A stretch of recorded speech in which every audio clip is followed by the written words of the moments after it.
Ravi de vous accueillir sur le plateau de Mobility TV avec une nouvelle thématique particulièrement intéressante encore une fois aujourd'hui. La LLD se transforme, la location longue durée, un secteur qui continue de se développer en pleine évolution. Pour en parler avec nous, 4 invités. Ferréol Maioli, directeur général d'Arval France. Bonjour et merci d'être là avec nous. Il y a également Cyril Châtelet. Bonjour. Bonjour Cyril Châtelet, vous êtes le directeur commercial de LeasePlan France. Merci d'être là. Stéphane Cranier, PDG d'Alphabet France. Bonjour. Bonjour. Soyez le bienvenu. Et Louis Daubin. Bonjour, fondateur de Kilomètre Entreprise. On est ravis de vous accueillir. J'ai beaucoup de questions à vous poser et d'abord, puisque c'est un moment qui concerne tout le monde, une période qui concerne tout le monde, c'est la crise sanitaire. Comment ce secteur de la location longue durée a résisté à cette crise sanitaire et comment continue-t-il d'ailleurs à résister à cette crise sanitaire? On commence avec vous, Ferréol Maioli. Comment s'est porté à Arval France pendant cette crise? Plutôt bien, ce serait indécent de dire le contraire quand on voit un certain nombre d'entreprises très impactées dans différents secteurs en France, donc plutôt bien. On a la chance d'avoir des clients qui nous ont fait confiance, qui sont toujours là. On a continué à croître en 2020 malgré la situation. Je pense que ce qu'on a vécu après quelques semaines et mois de découverte nous a aussi permis d'accélérer finalement. On a annoncé en fin d'année dernière notre plan pour les 5 prochaines années. Et ce qu'on a vécu l'année dernière nous a conforté dans l'idée que ce qu'on prévoyait de faire était la bonne solution. Donc une année qui s'est globalement bien passée et qui nous a permis d'accélérer. Voilà. Cyril Châtelet, même question, je poserai la question à tout le monde. Même écho. C'est le même constat, c'est lié aussi aux produits. C'est-à-dire que la location longue durée est un produit résilient qui permet aux entreprises de protéger leur cash, qui est suffisamment flexible pour pouvoir les accompagner. Ce qu'on a fait tout au long de l'année 2020 et qui a permis de retrouver aussi effectivement de la croissance sur la fin d'année. Et c'est un produit qui se prête très bien effectivement en toutes circonstances, en temps de crise, mais pas que, mais je pense qu'on aura l'occasion d'évoquer tout à l'heure. Stéphane Cranier, même question, il y a une forme d'adaptation particulière sur la location longue durée quand on traverse une crise sanitaire comme celle-là? Il y a déjà une adaptation qui a été violente dès le départ, puisque c'était la première fois qu'on a dû expérimenter nos plans de continuité, donc ça a été une mise à l'épreuve. Ça, c'est le premier point. Le deuxième point, c'est cette crise a mis en exergue aussi la relation qu'on a avec nos partenaires. C'est-à-dire sans eux, rien n'était possible. Et le fait de justement valoriser ce partenariat, faire en sorte que toute cette chaîne cinématique qui vont du client jusqu'au concessionnaire, jusqu'au leur longue durée, en fait, est déterminante. Donc la faire vivre, et ça, c'est la crise qui l'a mis en exergue. Louis Daubin, votre regard au global, justement, dans cette crise sanitaire qui continue encore, il faut le dire, donc il faut continuer à s'adapter encore une fois? Alors, il faut s'adapter et les loueurs ont vécu une année 2020 très particulière, mais en même temps, les clients aussi ont vécu une année 2020 très particulière parce qu'une location, c'est un loyer. Donc ce loyer était payé de toute façon par les entreprises mois par mois, même si elles roulaient beaucoup moins, voire si elles étaient immobilisées. Donc ce qui a changé profondément, c'est qu'il a fallu renégocier. La plupart des loueurs ont renégocié les durées de détention des véhicules. Ça veut dire de nouvelles offres d'abonnement? Ça veut dire pour tous les loueurs. Ça veut dire différemment, ça veut dire une adaptation des services. Si vous avez un contrat de 40 000 km par an et que vous n'en faites que 20 000, eh bien, il faut appeler votre loueur et discuter. On parlait donc d'adaptation, Ferréol Maioli, c'est le cas quand on doit proposer de nouvelles offres ou renégocier les contrats ou les adapter véritablement. C'est ce que vous avez fait? Oui, dans un certain nombre de cas assez minoritaires, finalement, on a pu suspendre occasionnellement et temporairement des loyers pour accompagner des clients qui étaient en grande difficulté, mais en sachant qu'il faudrait qu'ils reprennent les paiements et que ce ne serait pas forcément évident. Donc on ne l'a pas fait dans la majorité des cas. En revanche, ce qu'on a beaucoup fait, et c'est le principe de la location, elle s'adapte à l'usage. L'usage était plus faible et donc on a prolongé ou diminué les kilométrages. Ce faisant, ça diminuait les loyers. Et ça permettait à nos clients de passer plus facilement ou moins difficilement cette épreuve de 2020. Cyril Châtelet, même chose avec une flotte qui a été chez vous plus ou moins impactée par ces renouvellements, ce repackaging des offres? On a une flotte qui en fin d'année a terminé en croissance, en tout cas sur le marché français. Et ce qui est clair, comme c'est évoqué, c'est que l'intérêt du produit LLD, c'est la modification de contrat. C'est d'être capable d'adapter aussi en fonction des besoins des clients. L'usage fait plus de kilomètres, moins de kilomètres. Et donc tout ça, on l'a fait avec nos clients, comme on le fait au quotidien. Ce qu'on constate, c'est qu'effectivement, en moyenne, ils ont souhaité des prolongations un peu plus longues que d'habitude. Parce qu'effectivement, kilométrage était moindre. Et puis ça permet d'avoir de la flexibilité aussi en fonction de l'activité qui se redéveloppe par la suite, parce que c'est vrai qu'on est dans une économie qui est de stop and go. Donc pour les entreprises, il faut aussi réussir à se projeter, s'engager tout en ayant la flexibilité. Exemple, le plus courant de modification ou de renouvellement chez vous? Clairement, c'est le kilométrage. Ouais. Clairement, vous adaptez le kilométrage par rapport à l'usage. Donc, ça permet aux clients de pouvoir retrouver effectivement des loyers qui sont plus faibles, voilà, d'avoir un impact qui est positif sur leur trésorerie. Une méthodologie aussi particulière, Stéphane Cranier, chez Alphabet France? J'ai envie de dire non. Non, même chose. Parce qu'en fait, vous faites tous la même chose en fait. Non, tous pareil. C'est pas ce que je veux dire. Ce que je veux dire, c'est qu'en fait, quand vous regardez la crise, vous voyez que les gens n'ont pas été impactés de manière uniforme. Ouais. Il y a des sociétés qui ont franchement été impactées et d'autres qui ne l'ont pas du tout été. Donc en fait, ce qui a été important durant cette période de crise, c'est d'écouter encore plus en fait, les clients et de comprendre dans quelle situation ils étaient. Certains allaient parfaitement bien, on pouvait les servir, on pouvait les livrer, on pouvait faire tout ce qui était nécessaire d'être fait. Donc pas besoin de s'adapter en fait, par rapport à ça. D'autres au contraire étaient plutôt en souffrance et alors il fallait adapter, faire des plans sur les contrats, comprendre dans quelle situation financière ils étaient et donc s'adapter à cette fonction-là. Donc c'est très hétérogène et il n'y a pas eu d'homogénéité en fait, dans notre réponse aux clients. Mais on est d'accord, Louis Daubin, les loueurs n'ont pas eu besoin de se réinventer totalement. C'est quand même un secteur, on le disait tout à l'heure, et je crois que tout le monde est d'accord sur ce plateau, qui va bien. Et dans cette crise sanitaire, finalement... D'abord, ça n'est pas la première crise que les loueurs traversent. Ça, c'est un premier point. Ensuite, c'est vrai que le service de location longue durée était assez évident. Si on le compare à un crédit classique, il y a un service. Ce service, c'est d'être capable de renégocier, d'avancer et d'être en contact avec son client, ce qui n'est pas forcément le cas d'un crédit classique, voire d'un crédit bail. Donc, c'est un des atouts de la location longue durée. Ensuite, se réinventer, oui, parce qu'il faut se réadapter. Je dirais que les plus pénalisés dans le rallongement des contrats, ce n'est pas le loueur, c'est le constructeur. L'avenir proche, alors il y a cette adaptation, en effet, cette crise sanitaire, et puis réinventer ou renouveler en permanence, autant que faire se peut. Louis Daubin, si on parle d'électrification des flottes, je crois je vais interroger évidemment les loueurs, les intéressés dans quelques temps, mais j'aimerais avoir votre point de vue là-dessus. On est forcément dedans déjà là. Alors on est dedans, c'est un très gros sujet pour les loueurs, c'est un très gros sujet pour les entreprises, pour le client final. Il y a vraiment différents types, on ne peut pas généraliser. Ce qu'il y a de clair, c'est que les grosses flottes, qui sont majoritairement en location longue durée, travaillent déjà beaucoup sur l'électrification de leur parc. Et alors, quand on dit électrification, il faut distinguer l'hybride rechargeable, la batterie de 48 volts qui est hybridation légère, et le tout électrique. C'est 3 points différents. Ensuite, il y a la PME et la TPE. Et là, le problème est complètement différent parce que le rythme n'est pas le même. D'accord. Je vais laisser, oui, bien sûr. Non, mais évidemment, je voulais m'assurer que vous aviez bien conclu votre développement. Je ne voulais pas vous couper la parole. Mais par exemple, l'électrification, chez Arval France, ça vous parle? Ça nous parle. Ça représente combien de votre flotte en termes de voitures électriques Alors, on a annoncé qu'en France, en 2025, on aurait au moins un quart de notre flotte qui serait électrifiée. Si je regarde la tendance de la fin de l'année dernière et du début de cette année, et si elle se maintient, je pense qu'on sera au-delà de ça. D'accord. On n'est déjà pas très loin. Donc, il y a, je trouve, une accélération qui s'est opérée courant 2020 et dont on n'imagine pas qu'elle disparaisse de nouveau. Donc, c'est effectivement une réalité. Ça représente combien de véhicules de votre flotte, du coup? Aujourd'hui, en flotte... 339 véhicules, hein, c'est ça? Presque 340 000 véhicules? Exactement. Chez Arval France. Exactement, avec une flotte qui se renouvelle complètement tous les 3 ans et demi. Donc, sur le parc global, c'est encore assez faible. Mais sur les commandes qu'on prend, sur les 12 derniers mois, c'est déjà assez significatif. Et dans l'ordre de grandeur de ce qu'on s'est fixé sur le parc pour 2025. Et ça concerne tous les clients. Les grands clients s'intéressent au sujet depuis quelque temps déjà. Ils ont sans doute un certain nombre de facilités. Ils font face aussi à des difficultés qui sont liées à leur taille.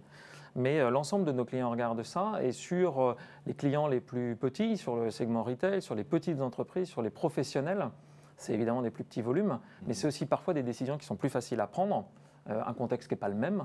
Et l'ensemble de nos clients aujourd'hui regardent ça avec beaucoup d'intérêt. Alors, avant d'interroger vos collègues et confrères, Louis Daubin, le 100% électrique ou le 100% des parcs électrifié. C'est possible, c'est réalisable, c'est imaginable. C'est réalisable. Il y a un niveau de commande qui tourne, si je ne suis pas trop mal informé, autour de 15% chez les deux plus gros, sur le tout électrique. Oui, c'est faisable, mais c'est un peu de la précipitation à mes yeux. Pourquoi ? Parce que tout simplement, les voitures sont au point, les loyers sont au point, les offres sont au point, mais il n'y a pas de réseau de charge. Donc on est parti à toute allure, et en même temps, on n'a pas de réseau de charge. Donc pour une PME, une TPE, pour quelqu'un qui n'a pas de borne encore dans son entreprise, pour quelqu'un qui compte sur le réseau public, ça va être extrêmement compliqué. C'est-à-dire qu'il faut y penser, il faut avancer. Et quand vous avez un parc dans une entreprise qui est actuellement majoritairement en diesel, vous lui demandez de passer du jour au lendemain majoritairement au tout électrique, c'est totalement utopique. C'est utopique à court terme. Ce n'est pas utopique à long terme, mais ça me paraît un peu radical pour l'instant. Cyril Châtelet, vous prenez l'électrification très au sérieux ? Oui, chez LeasePlan, en l'occurrence, on est partenaire, enfin on est membre fondateur de Levisan, mais au-delà de ça, pour rebondir sur ce que disait Louis Daubin, ça remet notre métier de base de consulting, ou en tout cas de conseil auprès des clients. C'est-à-dire que pendant des années, ça a été du 36 mois, 90 en diesel. Là, on est complètement différent, c'est-à-dire qu'il faut vraiment le calibrer en fonction de l'usage. Parce qu'un usage professionnel et un usage privé n'est pas forcément la même chose. Et dans un certain nombre de cas, il y a des véhicules de service, donc là on fait des boucles, on peut se recharger et puis ça fonctionne.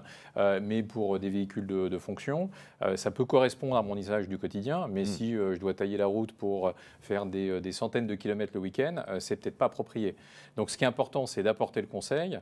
Certains clients nous contactent et disent écoutez, envoyez-moi une liste de véhicules électriques et puis en 15 jours, je vais faire ma car policy. Pas possible, parce qu'effectivement, on leur dit écoutez, prenons le temps, ça suppose effectivement d'embarquer tout le monde, les CSE, les RH, l'ensemble de l'entreprise, parce que c'est une vraie modification du comportement. On le voit d'ailleurs, on mène tous les ans une étude qu'on appelle le Mobility Insight, où on interroge 22 pays, 5000 clients, on leur demande s'ils sont favorables à l'électrique. La bonne nouvelle, c'est que oui, dans la grande majorité des cas, il y a 61% des clients qui imaginent louer un véhicule dans 5 ans, enfin dans les 5 années à venir, qui disent je suis prêt à passer en électrique. Après, quand on regarde les 3 freins et puis les 3 motivations, le premier frein, c'est quand même le prix d'achat au niveau européen. Donc, ce qui donne la légitimité à la location longue durée. Vient tout de suite après ce qui a été évoqué, c'est-à-dire comment je me recharge, et puis l'autonomie du véhicule. Et après, dans les actions plutôt de motivation, il y a le fait que c'est l'empreinte carbone qui joue, le fait effectivement d'avoir un coût d'utilisation qui est quand même réduit, c'est ce qui ressort de l'étude. Et puis, il y a quand même la fiscalité. C'est-à-dire qu'aujourd'hui, la fiscalité est attractive dans un certain nombre de pays. Le kilomètre revient globalement à 50% du thermique. Ça dépend des pays. Donc, il y a cet intérêt-là. Mais ce qui est important, c'est effectivement le réseau de recharge qui est en train de se développer, mais qui est clé pour pouvoir accompagner les clients. Donc, je pense qu'on est passé d'une époque où c'était la même chose pour tout le monde, où il faut avoir une approche qui soit précise pour chaque client. Il y a une mutation. Il y a une mutation. Incontestablement, avec peut-être des demandes des clients également. Est-ce que vous sentez chez vos clients cette demande de l'électrique ? Oui, bien entendu. En fait, ils demandent surtout des solutions. C'est-à-dire qu'à l'instar de ce qui a été dit précédemment, notre rôle, c'est de faire l'amalgame entre le cadre réglementaire, entre les offres des constructeurs qui sont très larges, qui vont du diesel à l'essence, à l'électrique, au PEV, au mild hybride par exemple, et à l'usage du client. Et à partir du moment où en fait, ces 3 éléments convergent vers justement une solution qui peut être l'usage électrique, alors on doit avoir toutes les solutions qui doivent tourner autour.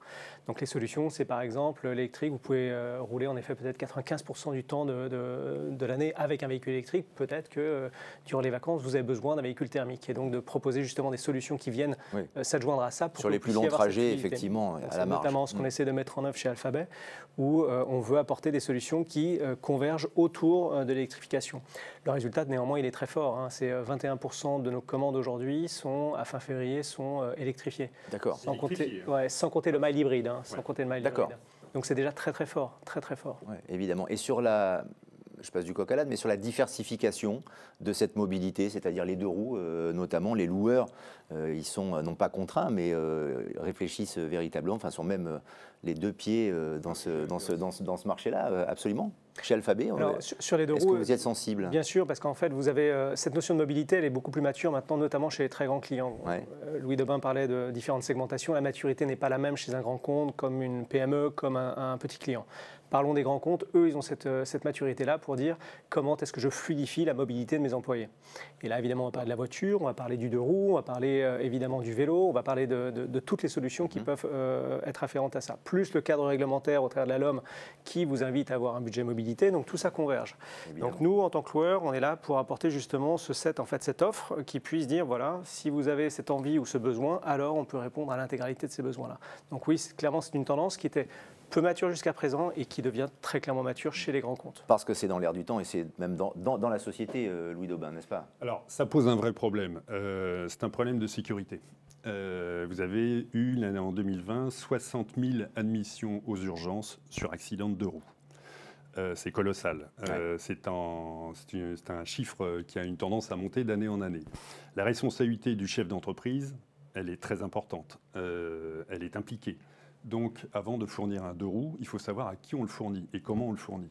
C'est un vrai sujet. C'est un sujet très important. Je sais un loueur, par exemple, qui n'est pas présent aujourd'hui, ALD pour le citer d'ailleurs, est assez hésitant sur le sujet. On leur en a parlé l'autre jour. Je ne sais pas quelle est votre position, mais ouais. C'est délicat. C'est délicat de mettre tous les collaborateurs. Alors, la position d'Alphabet, on vient de la voir. Celle d'Arval.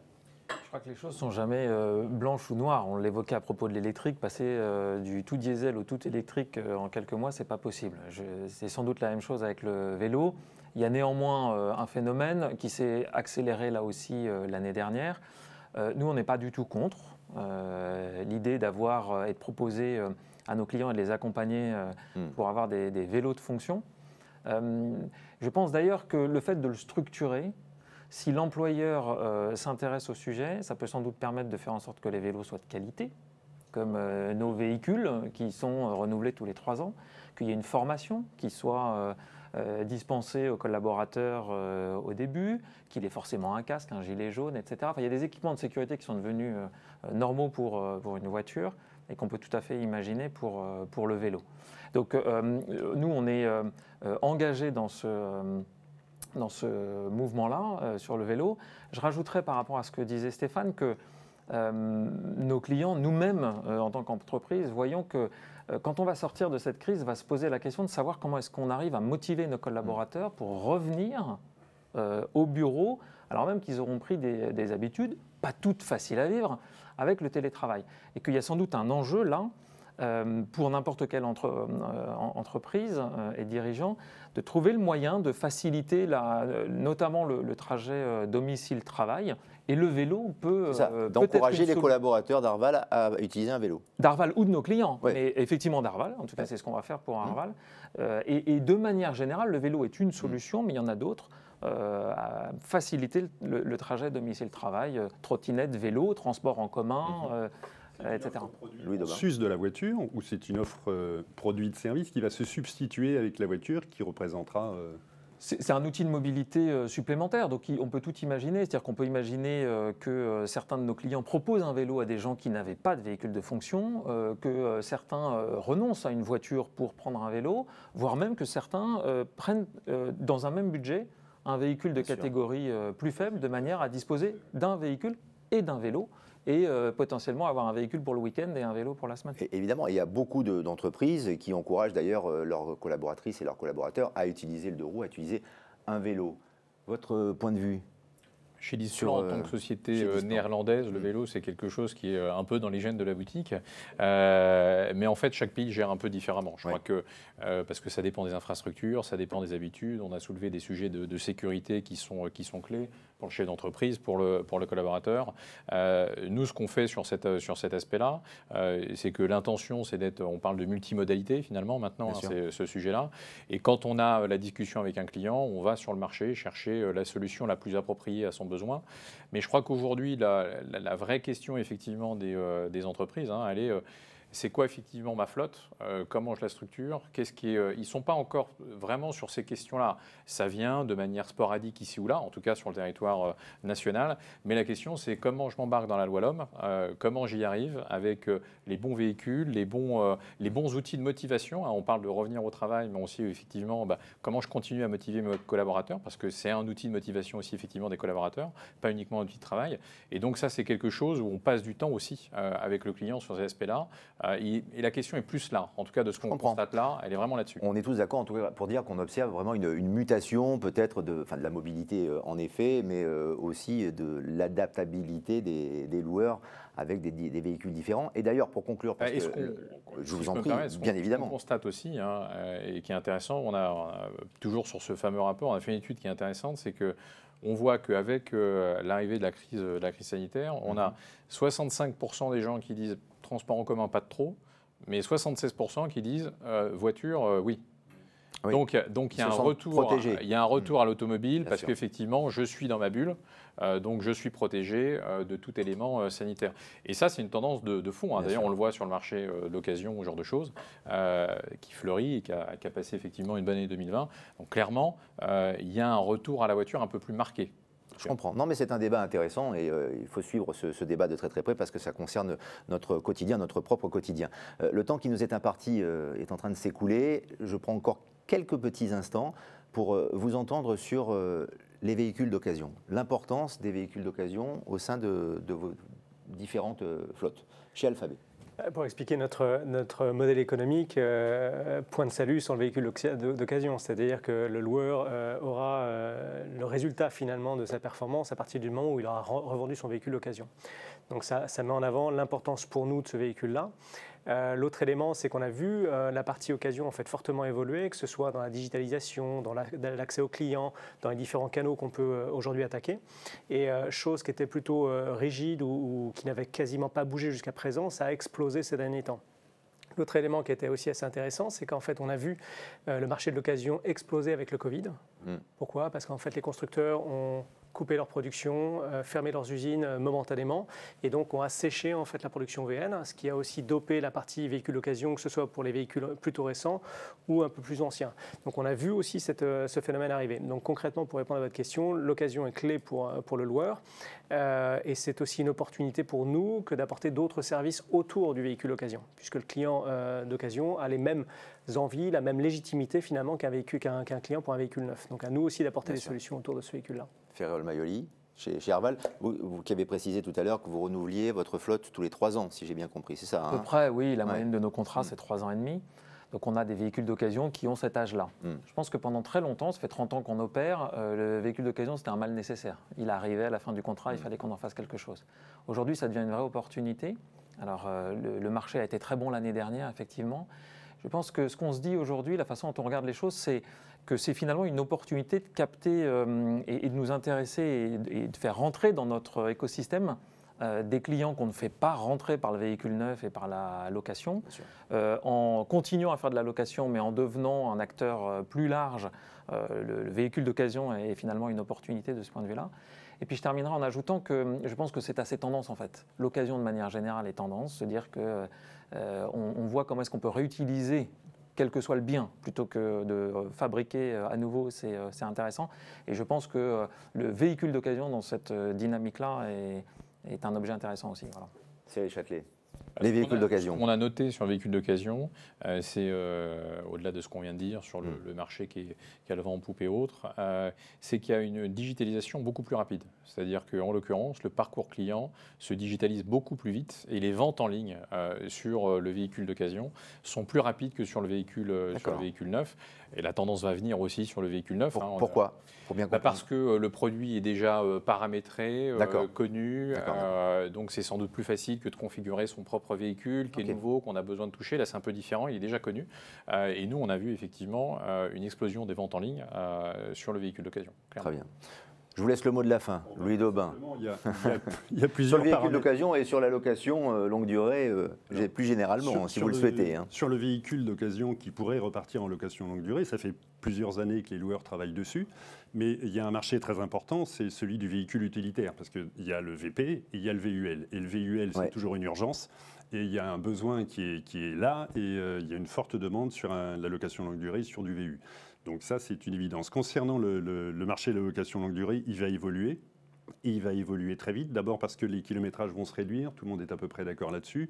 Les durées de location vont aussi se réduire, ce qui va d'ailleurs fournir du VO parfait, qu'on va pouvoir remettre en location longue durée. Donc l'avenir est plutôt joyeux pour la location longue durée, je pense. Très bien, merci de nous avoir accompagnés en tout cas, merci à tous les quatre et à très bientôt pour une nouvelle émission, pourquoi pas, sur le plateau de Mobility TV. Puis nous, on se retrouve très prochainement là aussi avec une autre thématique. À bientôt.